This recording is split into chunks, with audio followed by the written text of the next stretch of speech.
శ్రీ గురుభ్యో నమః. శ్రీ మహాగణాధిపతియే నమః. శ్రీ లలితా మహా త్రిపుర సుందరియే నమః.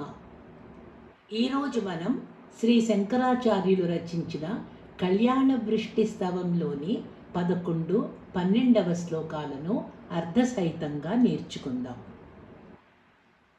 హ్రీం హ్రీమితి ప్రతిదినం జపతాం తవాఖ్యాం కిం నామ దుర్లభమిహ త్రిపురాధివాసే మాలా కిరీటమదవారణమాననీయా తాన్ సేవతే వసుమతి స్వయమేవ లక్ష్మీ.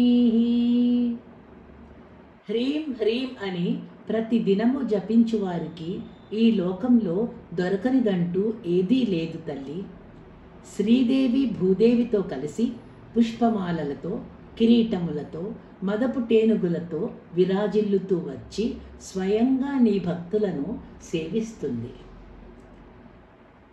సంపత్కరాణి సకలేంద్రియనందనాని సామ్రాజ్యదాన నిరతాని సరోరుహాక్షి త్వద్వందనాని దురితాహరణోద్యతాని మామేవ మాతరనిశం కలయంతు నాన్యత్.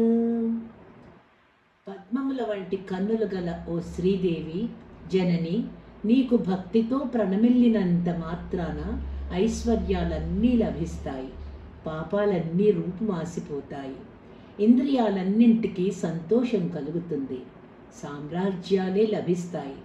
కాబట్టి నేను సర్వదా నీకు ప్రణమిల్లుతూ ఉంటాను. తత్ఫలాలన్నీ నాకే సంప్రాప్తమగుగాక అంటున్నారు శంకరులు. శ్రీమాత్రే నమః.